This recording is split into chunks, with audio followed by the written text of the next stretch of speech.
Good morning, good afternoon, good evening to you. We're going to have a tube. Hope you're today everything grand and all's well in your world. Today, welcome to our extra long Q&A, like I promised. 10 questions today, everybody. Let's get to it. We've got a lot to get through. Question 1 today. I'm not using a bit of paper, I'm using my laptop for a change. Technology, isn't it grand, grommet? Anyway, moving along. Question 1 today, everybody. What do you think about Zoom multi-effects pedals? I have a Zoom G5. I saw you had a Zoom G2.1U. In comparison with your pedals, just basic pedals, what do you think of the quality of the Zoom? Can the G5 effect be used with a real amp on a gig, or do I have to buy individual pedals?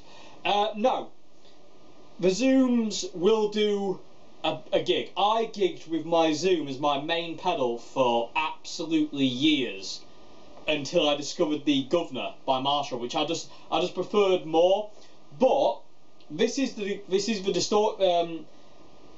I basically had like my Zoom setup, so I had like say I had one patch for clean, just straight clean, no kind of John Frusciante overdrive, just like real crystal clean. And then I had the patch after that set for distortion, and then the patch after that set for a solo boost. And then I would boost the solo boost with the DS2. So, and that was my setup for years. And I had a wah pedal, I had a Crybaby as well, and that was it. And that was my pedal board for years. It was just a Zoom, a DS2, and a wah pedal, and that was all I had. And it worked perfectly for absolutely years until I discovered I wanted a delay pedal. But then the Zoom did that as well. But I wanted to be able to put the Zoom on, the delay pedal on. It doesn't really matter about that, that's not relevant. But yes, you can use a Zoom for a gig. It will sound amazing through an amp.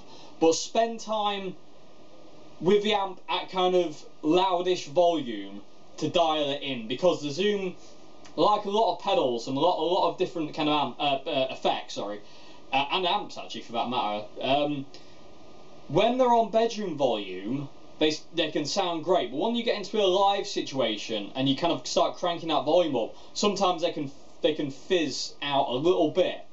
So try it as loud as you can without annoying your neighbours, and just get used to it. But yeah, you can use a Zoom for a gig with an amp. It sounds immense. This is the I've still got it programmed in actually, but this is the distortion I had for years, this is just a Zoom. This is no other pedal, this is just a Zoom.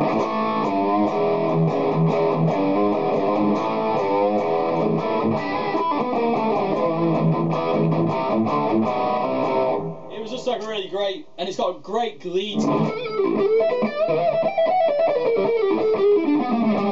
And my lead tone, like I say, it was boosted a little bit, but then I kicked it up with a DS2. So this is the Zoom with a Boss, because Zoom pedals work nicely with pedals as well, individual pedals. But this is kind of like my lead tone.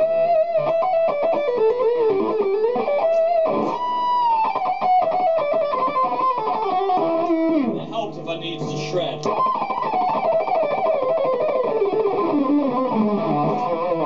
So that, yeah, easily able to gig with a Zoom pedal. They are immense. I swear by Zoom.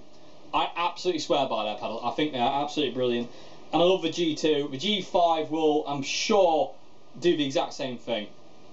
They're amazing. I had a Zoom 606 for ages as well. But yeah, you can gig with a Zoom. You don't have to buy individual pedals. The only thing I will say is certain issues with a Zoom. Like I say, you have to have the banks in order you're going to use them. So clean, rhythm, and then lead. So you have to have them in order. So you have to kind of arrange it in a way that it works. But you can cycle through the banks. So like you say, like for instance, like you've got a song where you need to go from clean to dirty to a lead. You can have that on bank A. So A0, A1, A2 is that one. And then you got another song where you go from a chorus clean guitar, so it's like Andy Summers, with reverb on it, and then you go to a lead solo straight away, and then you go to a clean, so you can have like a chorus on A3, lead on A4, and then clean on A5, and if you need to go to rhythm, you can have A6 as your rhythm. Hope that makes sense. I don't know if I'm jabbering now, but yes, you can do that. That's the only kind of, it's not even a drawback. It's a minor indifference. But I say, if you have a set list and you write down where you need to be on the set list, you know, you'll never get lost. But yeah, swear by Zoom for live, home use, anything. Zoom pedals rule the day. I absolutely adores it. The Zoom pedal is actually, the G2 is like my all-time favourite, the 0.1U. That's my Desert Island pedal. If I could have no more pedals in my life, if I was only allowed one, that's the one I would pick. Anyway, I hope that's answered your question. Give me on to question 2 now. Okay, so question 2, everybody, today is, I have a Les Paul and a Strat. The Les Paul is for my own creations, from delicate cleans to heavy rock. The Strat is used to get more of a John Frusciante kind of tone. But I need a giggable amp. I can only afford a combo rather than a full stack, so I was looking at the Orange CR60. Good choice. But it's at the higher end of my budget. Will this provide a solid Red Hot Chili Peppers sound, and will it work well with different types of guitar and provide lots of tonal options? Are there any others I should look at? There's always others you can look at, but the CR60 will give you a great John tone, and they work really nicely with Les Pauls, humbuckers, single coils. You know, my CR60 is, I love it. It's ridiculously small. It's there actually. I don't know why I put it that way. It's right there. The CR60 is lovely, small. It's loud as monkeys on a date. Not that I know what that sounds like, but it's really loud. You can gig with it. It sounds great mic'd up. It sounds great with humbuckers, P90s, single coils. You get great John Frusciante sounds out of it. You get great Les Paul tones out of it. Yeah, the CR60 will do you nicely. There is also though, for the price of like a CR60, you can also kind of pick up something like a Marshall MG, the old one, the 100-watt DFX combo. They're normally really cheap, and they're awesome as well. I mean, I'm surrounded by them, but you know, but yeah, that, and also the PV Bandit Red Stripe. PV Bandit Red Stripe rules the day. A load of people have said good things about the Boss Katana as well. I haven't personally tried one of them yet, which is very annoying. I need to find one, but at this point in time, I can't quite afford one. Is there anything else? Trying to think. No, I mean, in all fairness, if you go for the CR60, you're sorted. If you go for the Marshall MG, you're sorted. If you go for the PV Bandit Red Stripe, you're sorted. And it sounds to me like the people who have commented on videos before, the Boss Katana, you can't really go wrong with either. And there's the 50-watt version of that, which is quite cool, which would be nice for kind of home and live, because I don't think it'd be massively loud. Did Rob Chapman do a video with that against the drummer, or was it the 100 he did a video with? I can't remember. I forget. Anyway, but yeah, if you go for a CR60, yeah, you'll easily get. If you use the dirty channel for John, don't use the clean channel, you'll get that really cool, solid kind of broken kind of edge of breakup kind of clean that John has. So yeah, it will, you know, it'll work a treat. But I say there's also the others that I mentioned. You also asked, have you ever seen the Red Hot Chili Peppers John Frusciante live? And what is the best live show you've been in general? We'd love to hear about your experiences. I saw the Chili Peppers live twice with John. I saw him at Hyde Park, and I saw him at Don Valley Stadium at the beginning of the Stadium Arcadium tour, and they were both unreal. Absolutely unreal. The best live show I've ever been to. Well, Chili Peppers wise, it was both. They were just absolutely amazing. And Ben Harper was on before the Chili Peppers at Don Valley, and James Brown was on before the Chili Peppers at Hyde Park. So it was like the most amazing time in the world. But another amazing show I went to, I saw Pearl Jam in Manchester at the MEN Arena, and that was just like, I think I was like same with the Chili Peppers. I think I was like this for about an hour.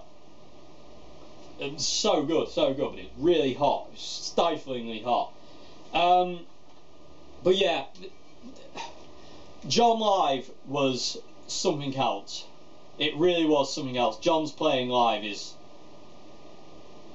it was just like it sounds silly to say, but it was life changing. It really was something very special.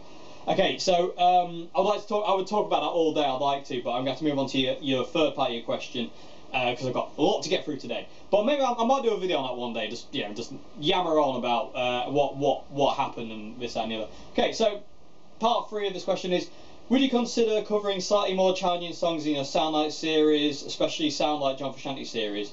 They're great videos, but maybe you do trickier songs.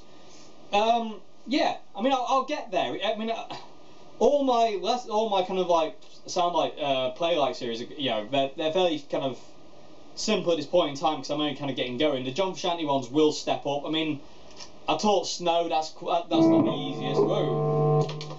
Snow is not the easiest kind of thing to play.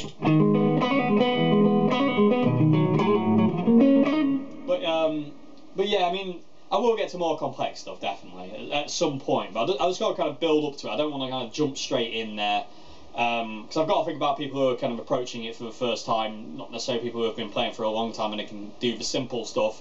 I need to kind of like, compensate for both. Okay, so, thank you very much for your question. We're on question 3 now. Okay, so, question 3 is, I have many Strats and all have different feelings necks. What's your preferred radius? I don't really have a preferred radius, to be honest with you. The only thing I don't like in a neck is a V-neck, or it been wafer thin, like really skinny thin. The neck on my Washburn here, it's skinny, but there's still a little bit of kind of girth, if you will, to it. But I don't like it when it's super thin. I remember trying a few Ibanez's and a few Jacksons that are like wafer thin necks, and I don't like them. But other than that, I don't really mind. I don't feel a difference between a flat fretboard. Well, I feel a difference, but it doesn't bother me between a flat radius, a slight curve, or the vintage style curve on a fretboard. I don't. As long as it's got strings on it, I'm happy. As long as it's a guitar and it makes noise, I'm a happy man. I've never been kind of. I don't feel I don't really want to get bogged down with the whole thing of like, it's got to have this radius, it's got to have that, it's got to have this, it's got to have that. It's like I like the idea of you take it for what it is. If you pick up a guitar, regardless of what the specs are, and it feels good and it sounds good and it does what you want it to do, then that's it. That's all you need. You don't have to worry about anything else. So yeah, I mean, radius-wise, I don't really have a preference. My preference is more in a fact of a V-neck, because a V-neck hurts my hand, so I can't play V-necks for that reason, which is kind of annoying because I like 50s style Strats, and that's why when Mr. Oswald, Mr. Nick, built my 55 replica of John's, we went for a rounder neck. We didn't go for a V-neck, which John's probably would have. I'd probably have a soft V, but I don't play V-necks because I found a long time ago they dig into a part of my hand and it hurts my hand. It actually cramps my hand up, so I stay away from V-necks like they've got the plague. But other than that, on wafer thin necks, I mean, I'm not going to cry if somebody gave me a wafer thin neck. I'm more than happy to play it. But yeah, I mean, radius wise on the fretboard, I'm not that fussed. I mean, the fretboard on my Washburn here it's fairly curved. It's not ridiculous. It's not like my white Strat or the black Strat, where it's got the vintage style kind of what is it, 7 something? I don't know. I don't even know. I'm not very technical when it comes down to specifications on guitar. I've got to say, I'm pretty useless at that kind of thing. It's like, what fret wire do you use, David? Like, I don't know. That one. I'm terrible with technique. It all comes down to feel. If it feels right, then that's it. If it feels wrong, it's not it. It's as simple as that. But yeah, I don't really have a preferred preference on fretboard really. Whatever feels good really. So yeah, people of the tube, what is your favourite radius and why is it your favourite radius on the fretboard? But yeah, for me, as long as it's got strings on it and it makes this kind of noise, I'm a happy bunny, everybody. Okay, so moving on to question 4 now. I'm going to lose count, I know I am. Okie dokie, so question 4, I know I'm going to lose count, so bear with me if I do. So I've got to remember, this is question 4, next one's question 5. Okay, I have a 60s reissue Strat, the slide that say, like you, even the same year, but in sunburst. I have a problem with the finish of the guitar though. I live in Finland, and the winters in Finland are very cold. So the finish has checked, but all the checking lines are deep, and the poly starts to fall off in big pieces, the polyurethane finish. Would you recommend refinishing, or what? Also, is it possible to make a good refinish at home, or do I need to take it to a professional? It's strange that polyurethane should crack and check, but I'm with you, because my white Strat's doing the exact same thing. I wouldn't say refinish it if you like the look of it. I mean, polyurethane doesn't relic nicely. Like, you know, it doesn't. It chips and it chunks off. Like my white Strat, like you say, it's the same year. It just falls off in bits, and it's starting to fall off even more. So it's like you knock it and a big bit just falls off. Because sorry about it, everyone, got interrupted by the postman, so I had to quickly run off. Anyway, I'm back, and that's all good. So yeah, yeah, like I said, polyurethane finish doesn't relic nicely. It looks quite ugly, if I'm being perfectly honest, because it just chips off, like you said, it just falls off in chunks.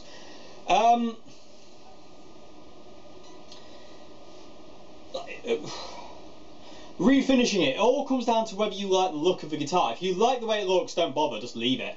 But if you want to get it refinished, you can do it at home, you can get a good finish at home, but it's not easy to do. It's not easy to get a really nice, shiny finish. It requires a lot of effort, a lot of time, and a lot of sanding, and a lot of kind of like, you know, buffing, and you need the right kind of things. So I'll probably just take it to somebody who could do it for you, more than doing it yourself. But yeah, I mean, only get that done if it starts to look ugly or you don't like the look of it now. If you don't like the look of it, go and get it refinished, because there's no point you having your guitar if you don't like the look of it. So if you don't like the look of it, go and take it to a guy, get it refinished, and you know, in whatever colour you want or whatever. And if you do like the look of it, just keep it. Just let it wear. You know, just let it wear. And I know. And this is my argument for relics, because a lot of people hate relicing, but I personally love it. But the simple reason is new guitars with polyurethane finishes do not wear like old guitars. They wear uglier. They're not as eye-catching as old Strats or old Gibsons or this, that, and the other. They're a lot uglier when they just chip off. There's no arm wear. There's no gradual like wear down. They just chip. And I hit my own hair. There. I was right in the corner of my mouth. That was gross. Anyway, but yeah, if you like it, stick with it. If you don't like it, go take it to somebody to get refinished. You can do it yourself, but I would recommend taking it to somebody else to get it done. Just especially if it's your first time, because you don't really want to mess it up and then kind of like look at it and go, oh, I wish I hadn't done that, which is never good, because I did that and it looks stupid. But we should not talk about that ever again. Anyway. Hope that's answered your question. I'm going to move on to question 5 now. Okie dokie, so question 5, halfway there today, everybody. Dave, I have noticed you always play standing up in your videos. Can you give me any tips for playing standing up? Yeah, do it as much as possible. There's far too much sitting down and playing. And when you're stood up, you can move. And and music makes you move. So if you can move while playing, it'll help you out no end. But tips on standing up. Your strap is probably the most important thing when standing up, because it needs to be comfy, it needs to sit on your shoulder right, it can't be sliding. There's a few straps I've had over the years, mainly Levi straps, that slide off my shoulder, and eventually it ends up like on the teetering on the edge of my shoulder and falls off. But your strap is really important. It needs to be comfy, and it needs to be the right length. You need to get it to that length where it feels right. Whether that's up here or right down your ankles, wherever feels right, it's right. But that's something you've got to find yourself. Just literally get it as high as it can go, maybe like Tom Morello Beatles kind of high, and just gradually lower it and just play until it feels right. And you'll find that all guitars sit better at different heights. So this guitar sits well here, but another guitar might sit well down there, and another guitar might sit well up here. So that's kind of like key, is getting your strap that's comfy and also the right height. Another thing is I'm not sure if there's anything else kind of. There's a lot that comes into it, but I would recommend standing up as much as possible. I always stand up in videos because I don't like being sat down. I hate sitting down playing. It just feels wrong. I can't. I find it harder to get into what I'm playing if I'm sat down because I can't move, and especially live, I like to be able to walk and move around. So I like to stand up as much as possible in my videos, and if that means I've got to stand up for 2 hours straight while filming a video, I'll stand up for 2 hours straight. But it's better to. I think it's better to stand up because you can put more of yourself into the guitar. It feels better. It's more kind of, if you're gigging, you stand up. You don't really sit down unless you're Robert Fripp. But yeah, I just think it's better. I reckon there's more. You get more out of the guitar if you're stood up because you can just lay into it more and you just feel it more and you can move with the music instead of kind of like being sat on a chair and being static. It gives you the ability to kind of like move and rock side to side or forward and backwards, you know. It just gives you that ability to be a bit more interactive, if that makes any sense. But yeah, key part though is your strap and getting it the right height, because if your guitar's comfy when you're sat down, then your guitar will be comfy when you stood up. You've just got to get the guitar at the right height with a comfy strap that doesn't dig into your shoulder. You've also got to be aware of your back as well. I know a few people who played Les Pauls all their life, and now they have to sit down all the time because they can't stand up, their backs are done in. So just be aware of the weight of your guitar as well. If it's a really heavy guitar, you know, don't push it, because you know, you think about your back. I haven't, and as a result of it, I mean, I have back problems, thanks to lugging these things around for my entire life. You know, they sound brilliant, but I'll tell you, you pay for it eventually. It was like all of a sudden it was like, why does my back never hurt? It never used to hurt when I did that when I was younger, back in the 1800s. Anyway, but yeah, that's what I would say: is get a comfy strap. Just try different heights till it feels comfortable to play all the way up and down the neck. And go from there. But it's really, really, really important to stand up and play and not sit down all the time and play. You really need to stand up. You can get more out of your playing that way. You can feel it more. You can move. You can just, you know, you can just feel it more. Anyway, I hope that's a question. Move on to question 6 now. Wah pedal interlude.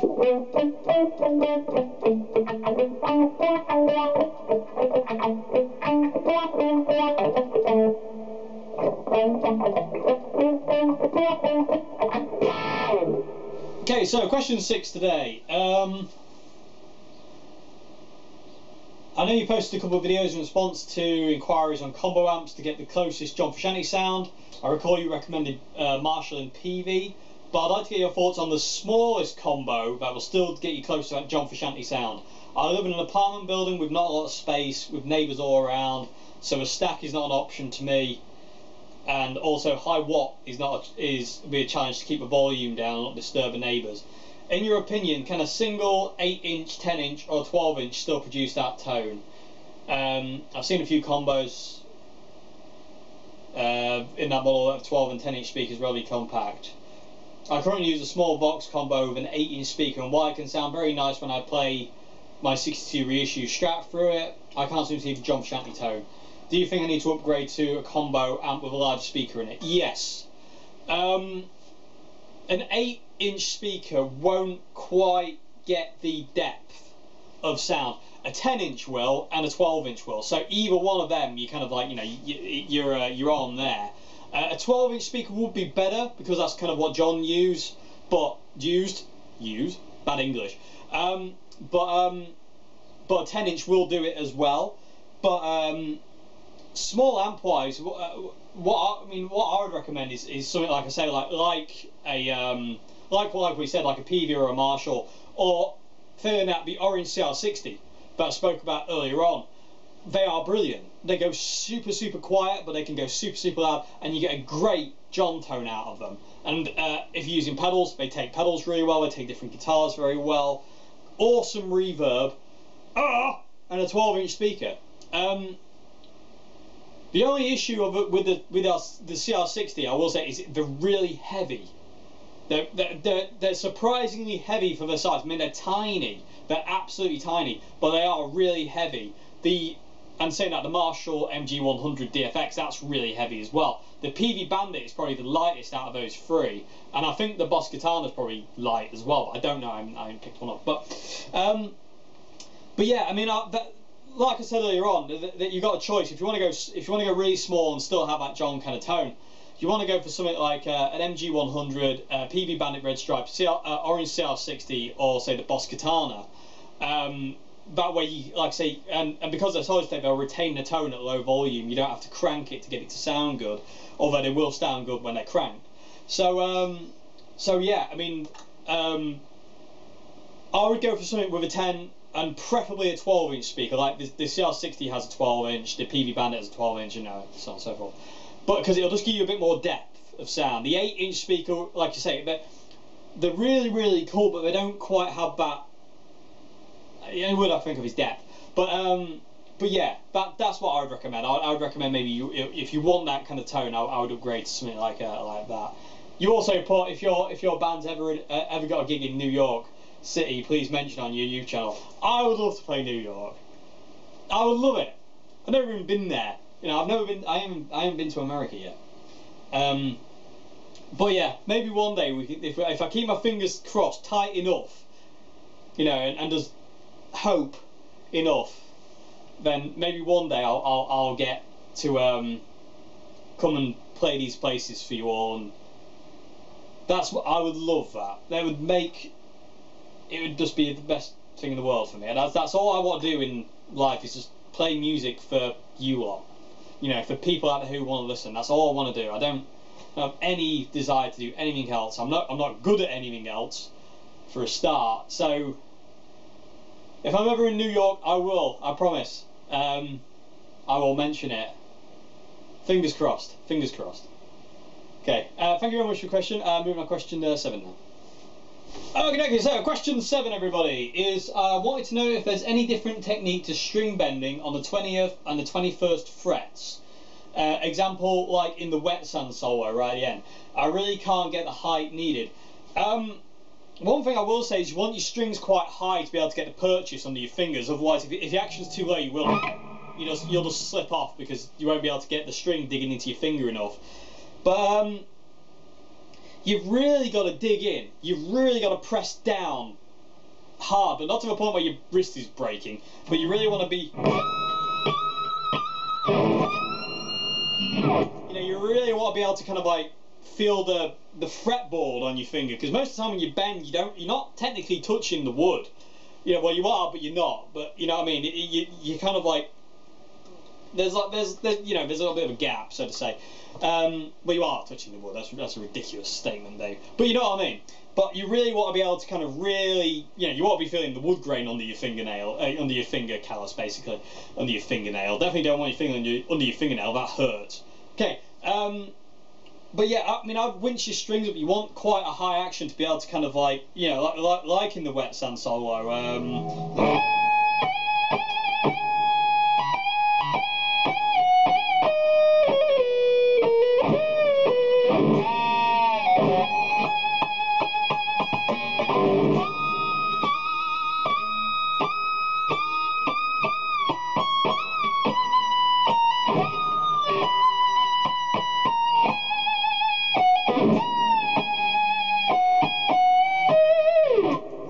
But yeah, I mean, when I got to that note, I was really pressing down quite hard on the string. But again, my action, they're not really, I don't like low actions, especially not down here. Past the 12th fret, I like it quite high, because it just helps with bend. If your action's low, you don't get a really nice bend, and with a high action, you can really get.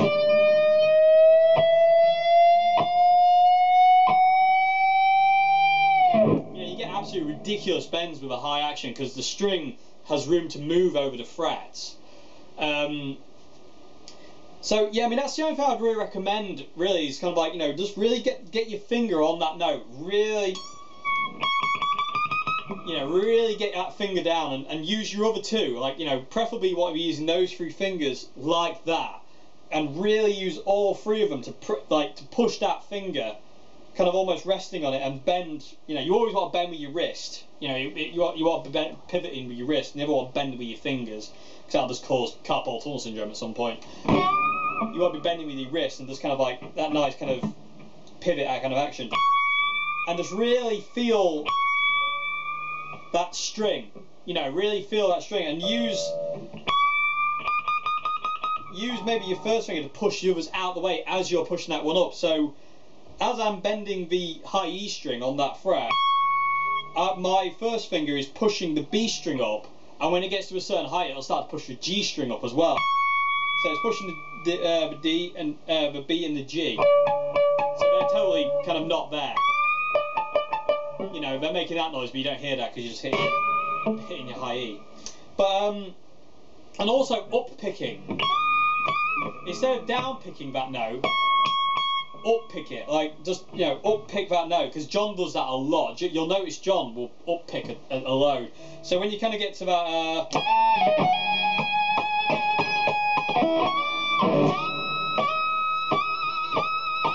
you know, do an up pick instead of a down pick, you'll be able to you'll only hit the high E string because that's the first string you're going to get. And like I say, if you're pressing down hard enough, you'll get a real clean note. So yeah, I hope that's answered your question. That's what I do anyway. So it's mostly kind of up picks. If it's down pick, there's a lot of kind of rake. You know, you get the other strings in there, but they're all muted. So so I really hope that makes sense. I hope that makes sense. It is a difficult thing to do. That note and wet sound is a beast to get to, but it's one of the best solos of all time. It really is. Okay, so yeah, I hope that's answered your question. We'll move on to question 8 now. Okay, so question 8. I had to write it down. Okay, question 8. Hello Dave, just curious as how you get the tones you get from a fairly low EQ on both the MG and the CR120. When I do the same, it sounds like the amp is built into a pillow. Are there any hidden niches with both amps that you take advantage of quite regularly to achieve that? No. No, I get asked this a lot, how, like, you know, how do you get away with running the EQ on 0 and it still sound like that? I honestly don't know. It's just what I've always done. For the longest time I was... one sec everybody. Oh, get a bit of dry throat. For the longest time I was trying to use EQ to find that sound that I had in my head, and I was like, it's not working when I plug straight into an amp. If I had my pedal board I was fine. Or my Zoom I was fine, but the moment I had to plug straight into an amp, I couldn't get the sound I wanted. I couldn't get that really nice warm sound. So one day I just thought, oh, I'll just turn the EQ down to 0 because that's where it's the darkest. And that happened fairly early on in my kind of guitar playing life, so to say. Maybe about 2.5 years of playing guitar, I found that's what I liked. I don't know why it works. I really can't answer it. I hand on heart say, none of my amps are modded. The only mods done to the MG are they just put in a plexi box, and there's nothing done to the CR120. And I just find the sound with treble, bass and middle on 0 most of the time. If I'm using the MG, I use the bass a bit every now and again, but not really. I just found that's what works for me. And I have a lot of people have said, like, you know, if I do that on my amp, it just sounds like it's underwater, or it's instead muddy. You know, what's the difference? And I really don't know. I really do not know. It could come down to that thing where people say your tone comes from your hands. You know, but I really don't know why I have to run the EQ that way for it to be nice sounding to me. But and when other people try it, it just sounds really muffled and like the tone's all the way off. I don't know why it is. I really don't. I have no idea. I don't know if there is a hidden thing that I'm taking advantage of. I really don't know. It's just what works for me. It's just what I found worked a long time ago, and I've just kind of stuck with it. And you know, like I said, I'm a creature of habit.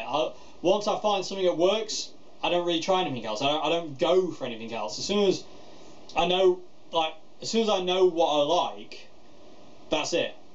You know, I'm sold on it. So it's the reason that my pedalboard's been the same for like the best part of 7 years or 8, 9 years now, and before that, it was the same for a long time, and it's the same reason, like, you know, if it ain't broke, don't fix it, kind of thing. But yeah, I don't understand. I really don't know. I don't know why that works for me. It just does. It's just one of those things where if I go to an amp, the first thing I do is just knock all the EQ off. And especially if I'm using this, if I'm using a clean channel, I use the EQ. But if I'm using distortion, bass, middle, and treble goes down to 0, and the gain goes all the way up, and the channel volume goes all the way up. But other than that, I don't use the EQ. I just have it on 0. I mean, I don't know. I really don't know. Maybe some scientists could come round and study it and give a detailed explanation. But at this point, I have no idea why that works for me, and I don't know why when I play with that setting it works for me and doesn't work for other people. I suppose it's different people, different leads, different guitars, different atmospheres. All that comes into account, I suppose. But you know, I don't know. It's very weird. But yeah. It's not really an answer, because I can't answer it. I don't know. I really don't. Anyway, thank you very much for your question. Now, I'm going to move on to question 9 now. Okay, so question 9 today, everybody, is hi Dave, how do I sand the back of my guitar neck? What sandpaper do you use? Can you describe the process? And do you remove the neck from the guitar? I have removed the neck from the guitar before, but most of the time I just leave it attached and bag the body. I just normally put a bin bag over the body up to about there and just kind of masking tape it off, just so it doesn't get dusty and grubby and all that lot. Although I have done that once where it got really dusty, but that was the only time I did it, and I did it again. Sandpaper wise, I use, well, if it's really thick lacquer, what I tend to do is I tend to scrape the lacquer off with a knife, a really sharp knife, and just take really thin slivers off at a time until I can start to get where the wood starts to show. As soon as the wood starts to show a little bit, I stop on that bit and move on. So basically, it's just a case of like working from one side to the other, gradually stripping the lacquer down if it's really, really thick, like most guitars these days are. Once I get to that point, that's how I normally start. Anyway, I've got a certain knife I use that's really, really sharp, and it just takes nice thin slivers off. It never digs into the wood. It's really, really, you know, and again, that comes from just being light-handed. If you're really kind of like, you know, trying to get down into the wood, you're just going to ruin the neck. So just be really light with it. But I tend to use a sharp knife to start with, unless it's really thin, really thin lacquer, like the Oswald Strat. I just had to use sandpaper. Nick didn't coat it heavily with lacquer, so I just used sandpaper. Sandpaper wise, I tend to kind of use, I don't know the number, but it's fairly coarse to start with, just to get it down to the wood, so it's all nice and even, and then it just kind of goes up in fineness, basically, to the point where it's like almost A4 papery, kind of like just paper, basically. And once you get to that kind of paper stage, it's really smooth and really, really nice. But I wouldn't say my technique is, I wouldn't say my process is that great. I mean, it works, but I wouldn't say it's brilliant. I did it recently to this guitar. Oop, breaking everything, everybody, breaking everything. This was just a case of just taking a sand block to it, because the lacquer was really, really thin. And I just took a sanding block to the back of the neck with really, really, really fine sandpaper. Like ridiculously fine, and just worked at it for took about 10-15 minutes, just up and down until it kind of was all off and really smooth, and it's just brilliant. I mean, the wood when you kind of like just feel the wood, not the lacquer, the guitar just plays nicer. It's weird. It's a very strange thing. I always thought it was nonsense. I didn't think it mattered, but when I finally did it to all my guitars, I was like, this is like ridiculously good. So I ended up doing it to all my guitars, apart from certain ones which I don't want to touch. But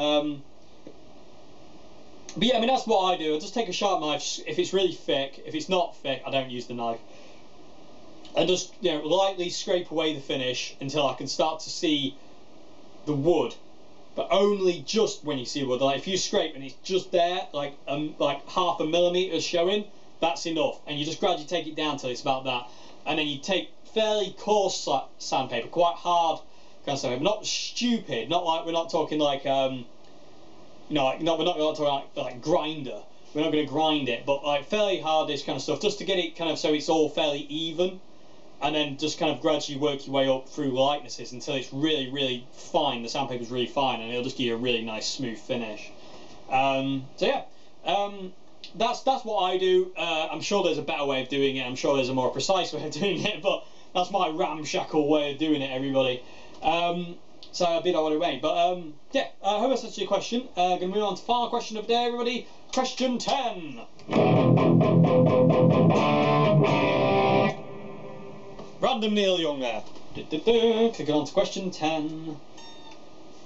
Okay, so question 10 is, do you have any advice for playing improvising up and down the neck? I feel I can kind of understand it, but when I see guitarists such as yourself do it, it looks a lot more impressive than simply running through different shapes of scale, if that makes sense. Yeah, I totally understand what you mean. I realise you could probably talk for hours on this, but any tips to break through my understanding would be grateful. Okay, one thing for improvisation is, yeah, you need to know your 5 positions of pentatonic scale.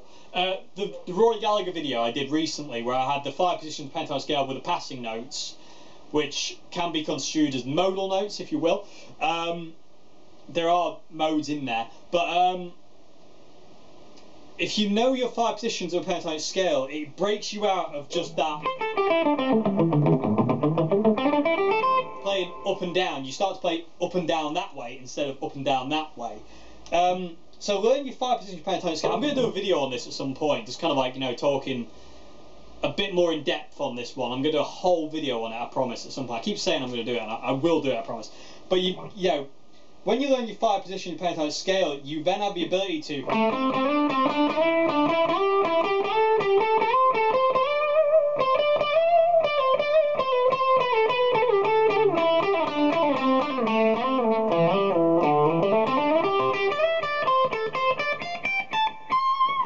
you have the ability to play up and down the neck, which sounds to me a lot more musical than just, you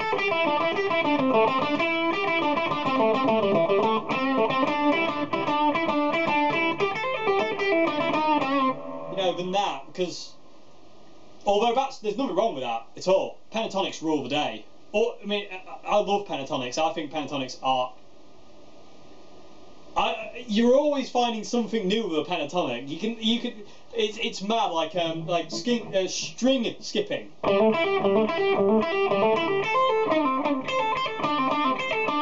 Or strange interval. But that's not very helpful. Yeah, learn your 5 positions of pentatonic scale. It's super mega important to learn your 5 positions of pentatonic scale. They are literally everything. They really are. They are everything to the guitar. And then learning the extra added notes you can add in there as well, so you can kind of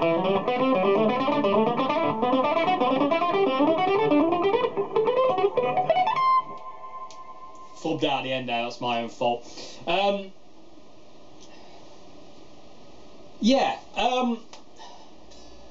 But yeah, I mean that is key. 5 position pentatonic scale, and then my last Rory Gallagher How to Play a Rory Gallagher video I did a couple of days ago, that shows you all the scale notes you ever need in D minor. And if you know it in D minor, you know in every other key, because you can navigate from your minor pentatonic up and down. So if you know your 5 positions in D minor, you know them in A minor, you know them in E minor, you know them in C sharp minor, you know them in G sharp minor, you know them in all, because you can just you can start on your minor pentatonic and work up and down knowing those shapes, and it seems really confusing for a start. You're like, oh, what the hell's going on? But trust me, after a while, your brain, it's like somebody's opened the door, and all of a sudden the light comes in. You're like, oh, and you can just do it, and you just know where you're going, and you know what you're doing. But yeah, I could talk for hours on this. I could bore you all to death with it as well. So I've got to be aware of that. I don't want to kill anybody with my boringness. But I will do a video on this actually, because I do want to talk about improvising and playing up and down the neck instead of kind of scalier. Like a dragon. We don't want to play with a scale like a fish.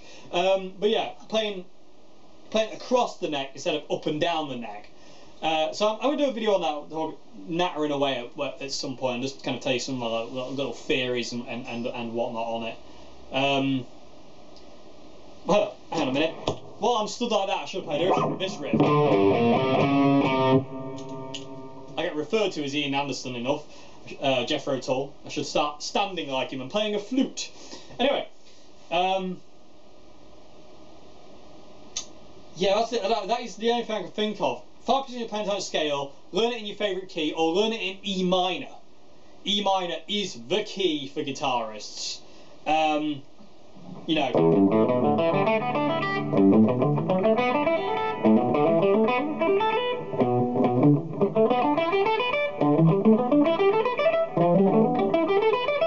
You know, learn those 5 positions in E minor going up the neck. You know, and I'll do a video on this, I promise. I really will do a video on this. I've got things I've got to do first. But yeah. Is there anything else I can think of? There is not. No. So yeah, I hope that's helped. I mean, it probably hasn't, but it is one of those things that's like it takes time for your brain to understand it, and when you understand it, it seems so simple, but it just takes time, and it will take time, but you will get there. I promise you. It just takes a little bit of time, but you'll get there.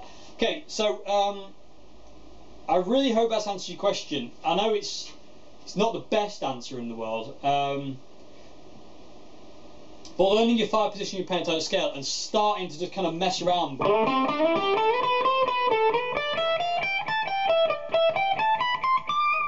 You know, playing up and down the neck instead of just playing pentatonic kind of up and downs will help you, but you need to learn your 5 position pentatonic to be able to understand how to link these together, because the guitar neck is nothing but a jigsaw puzzle, and learning the 5 positions of pentatonic scale will give you all the pieces, and then you have to put them together, and once you've put them together, it unlocks it.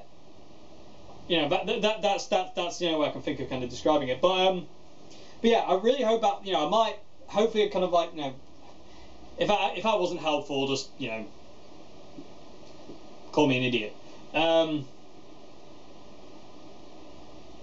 Yeah, it's really difficult, and I say to kind of sum it up really quick is really difficult. Like you said, I could definitely talk for hours on the subject. Maybe I will at some point. Okay, but anyway, I hope that's answered your question enough. Say to go away and learn those 5 positions of pentatonic scale and start to kind of learn to play up and down, across the neck, sorry, instead of up and down the neck. You know, it'll just give you a bit more of that melodic.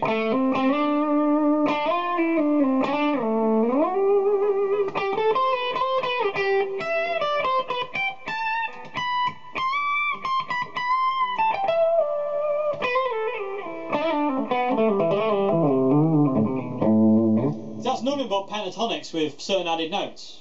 That's all that is. It's nothing else. So yeah, I hope that's answered your question anyway. Yeah, thank you all very much. Yeah, 10 questions everybody, as promised.